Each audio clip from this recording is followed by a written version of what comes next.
किती मिनटं लावल्या? 25 मिनिट. हो. Now see, students, in the last period we have started about the metals and non-metals, that is the third chapter, and we have studied that the elements are classified as metals and non-metals on the basis of their physical properties, and we have seen that the metal possess, you can say, metallic luster. They produce a sonorous sound. They are malleable and ductile. They are good conductor of heat and electricity. So these are the properties of the metals. While non-metal do not possess the metallic luster, they are brittle. Therefore can be broken down into small pieces when hammered. While the metals, when hammered, they produces a thin sheet, that is called malleability. They can be drawn into thin wires, which is called ductility. And non-metals are bad conductor or poor conductor of heat and electricity, while metals are good conductor of heat and electricity. And in this way we have studied these properties regarding the metals and non-metals. And we have also studied that the silver and copper are good conductor of heat while lead and mercury are poor conductor of heat. So we have seen this much part in the last period. Then regarding the next point, that all metals are solid except mercury. All metals are solid except mercury. And as far as the gallium and cesium are concerned, for example, these metals, if you take on the palm of your hand, then you will find that these metals, they get converted into liquid, that is, they melt, and thus they are having very low melting points. So cesium and gallium, if you take on the palm of your hand, it get melted, because the body temperature is sufficient to cause the melting of the gallium and cesium. Then we can say about the another important property: non-metals are solid, then liquid and gases. For example, non-metals like sulfur, coal, phosphorus, they are solid. Then bromine is a liquid non-metal having brownish color. Then you can say iodine is also a solid, and iodine has, you can say, shining surfaces, that is iodine having metallic luster, even though it is a non-metal. And the next part, that is oxygen, nitrogen, hydrogen, then helium, neon, argon, krypton, xenon, radon, all these are gases. These are the non-metals. So remember, non-metals. And about the coal, carbon, that is, carbon is also a non-metal, and carbon exhibit allotropy. So carbon exhibit allotropy. So allotropy, that is, what is allotropy? One and the same element exist in different forms. For example, carbon exists in the form of coal, charcoal, graphite, diamond, bitumen, anthracite, etc. So these are the different forms of the, you can say, carbon. And this property, that one and the same element exists in different form, is called allotropy. Now regarding the, you can say, carbon, or you can say regarding the diamond is the hardest substance known to be present on this earth. Diamond is the hardest substance. Clear? So this diamond having very high melting point and boiling point. So remember, and diamond is a good conductor, bad conductor. Diamond is a bad conductor, while graphite is the pure form of the carbon and is a good conductor of electricity.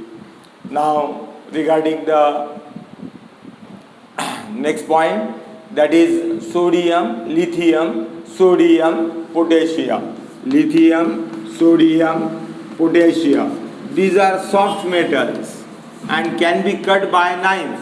Can be cut by knife. So we can cut these metals by knife, and they are highly reactive. If they are exposed to the atmosphere, they come in contact with the oxygen and react with the oxygen and form, you can say, and form what?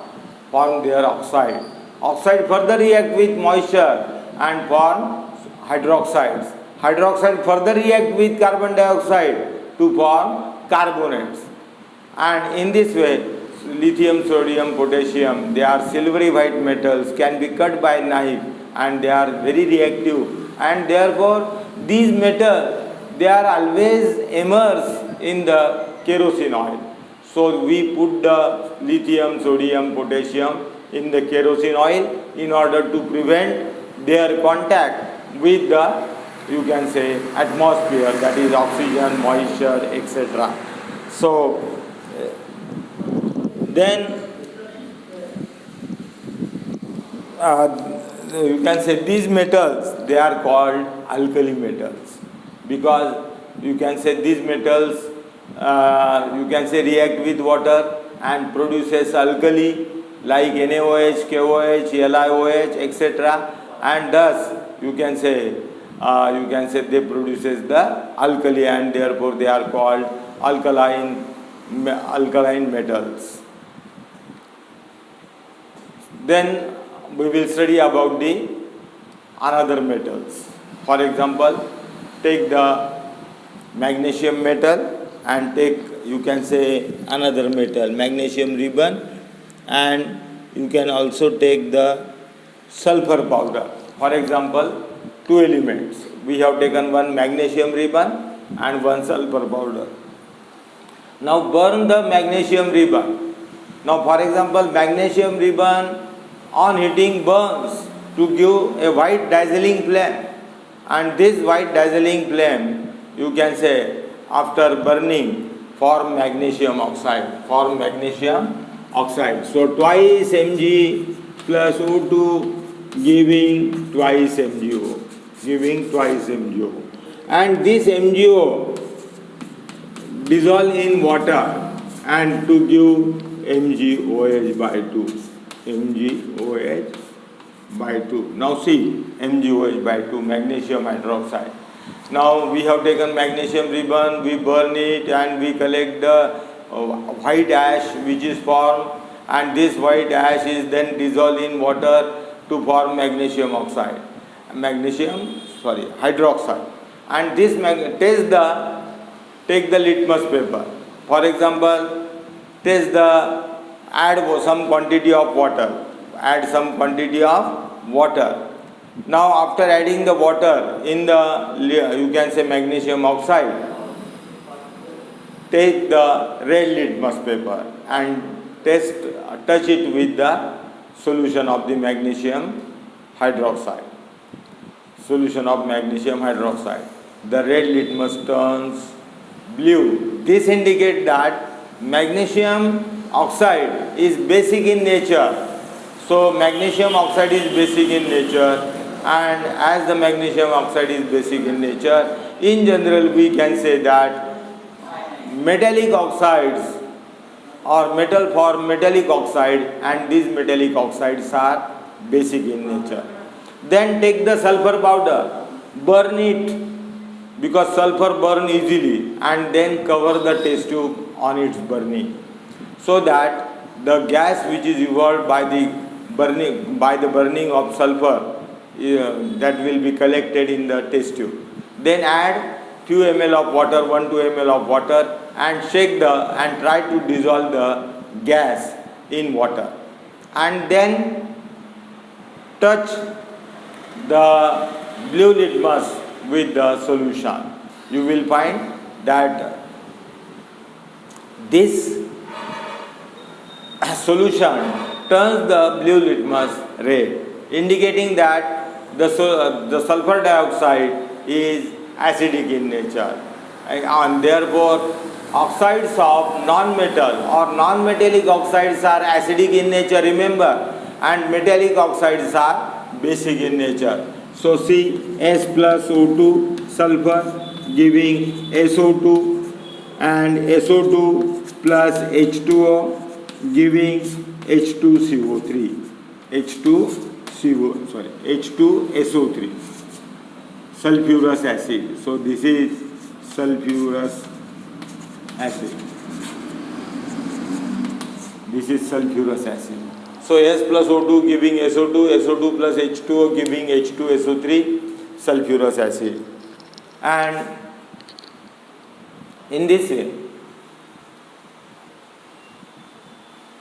the non-metallic oxides are acidic in nature and metallic oxides are basic in nature. Remember, learn by heart these sentences. Metallic oxides are basic in nature, non-metallic oxides are acidic in nature.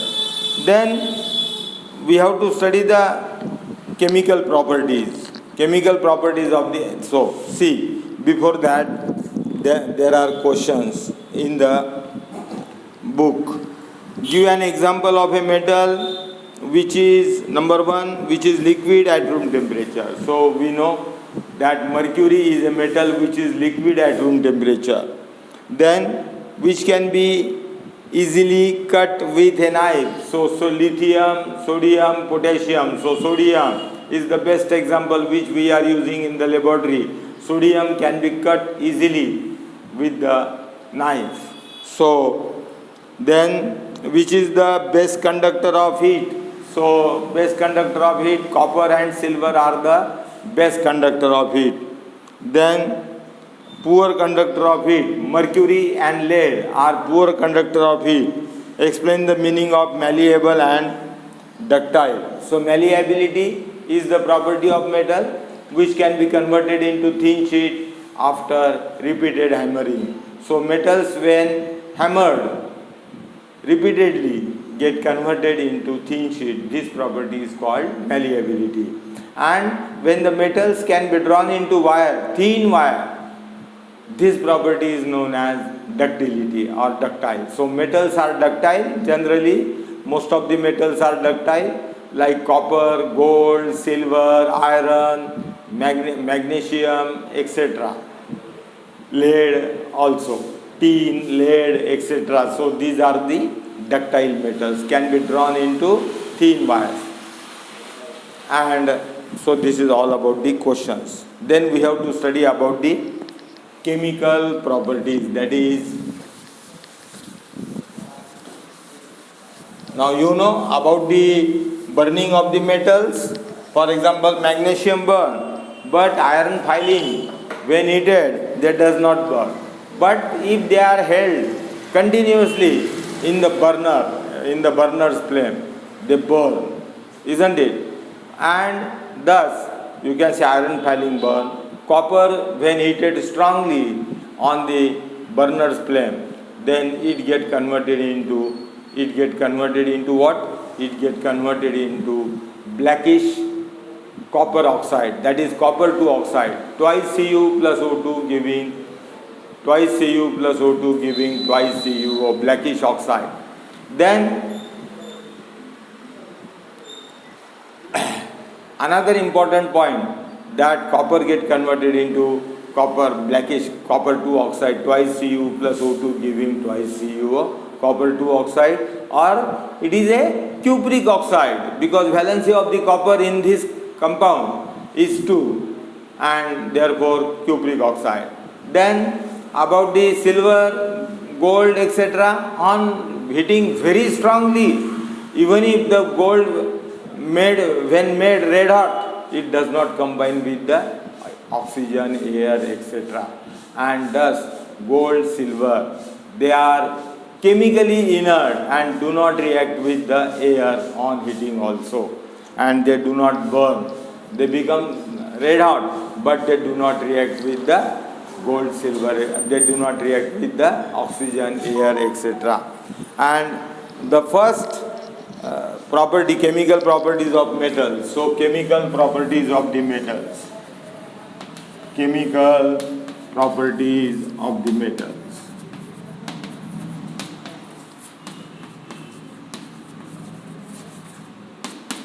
Chemical properties of the metals. Regarding the chemical properties of the metals, I will say that metals react with the air. So first important property, metal plus oxygen gives metal oxide. Metal plus oxygen gives metal oxide. So metal plus oxygen gives metal oxide. Now I tell you one thing here, metal plus oxygen gives metal oxide, non-metal plus oxygen gives non-metallic oxide, remember. And there are some elements which are totally chemically inert, do not react with the oxygen or air on heating. Just I have told you, gold, platinum, iridium, etc. Silver also do not react with the air on heating also. But you can say other metals, they react with the oxygen and you can say form metallic oxide. Then you will find that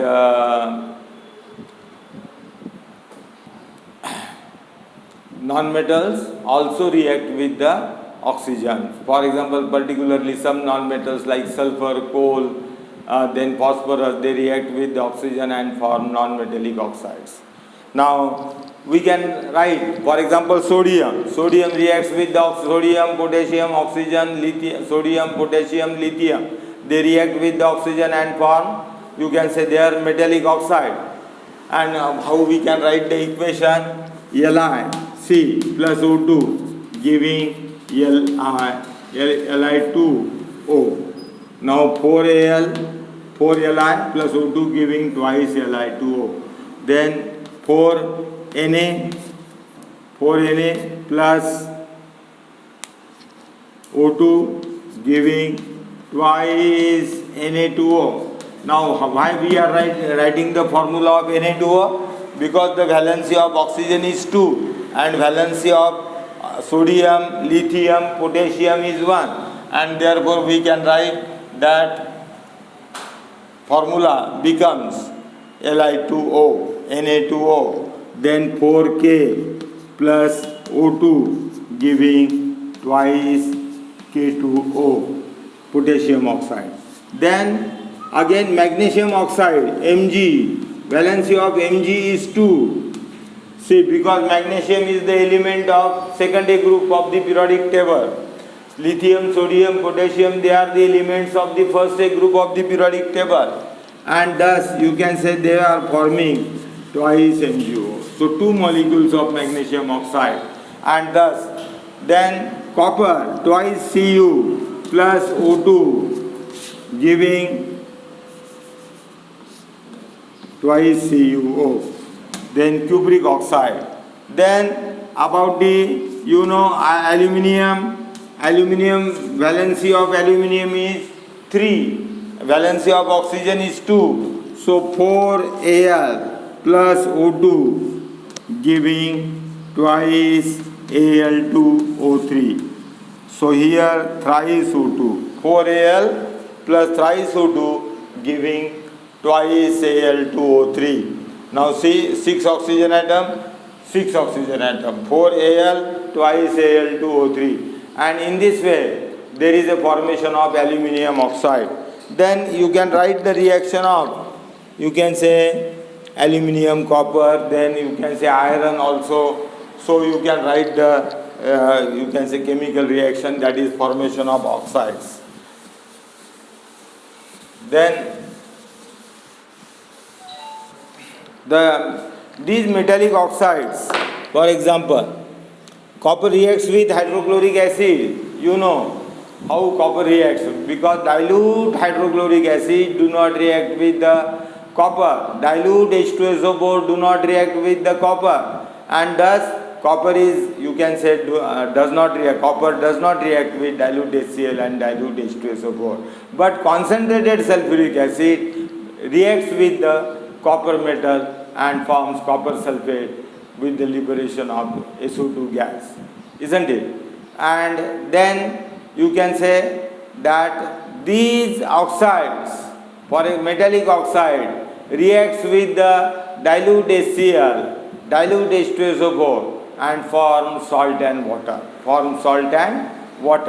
For example, ZNO or Al2O3 plus 6HCl. Now see, Al2O3 plus 6HCl giving twice AlCl3 plus thrice H2O. So then Al2O3 plus twice NaOH giving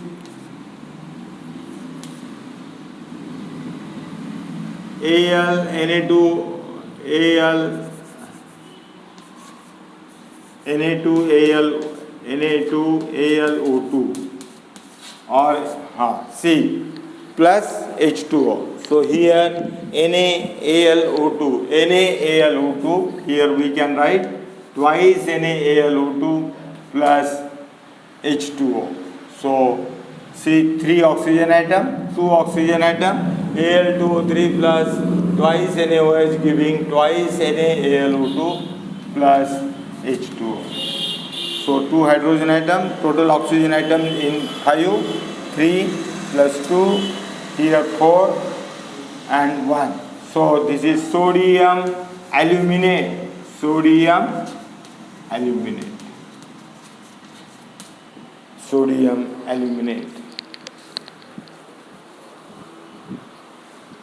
Now aluminium oxide reacts with acid as well as base. And to form salt and water, and therefore we can say that aluminium oxide is amphoteric in nature. Amphoteric in nature means which reacts with acid as well as base is called amphoteric oxides. So this is aluminium oxide is a amphoteric oxide. Zinc oxide is a amphoteric oxide. For example, zinc react with the dilute HCl and NaOH also and form, you can say, salt and water. So metallic oxide reacts with acid and forms salt and water. Metallic oxide reacts with alkali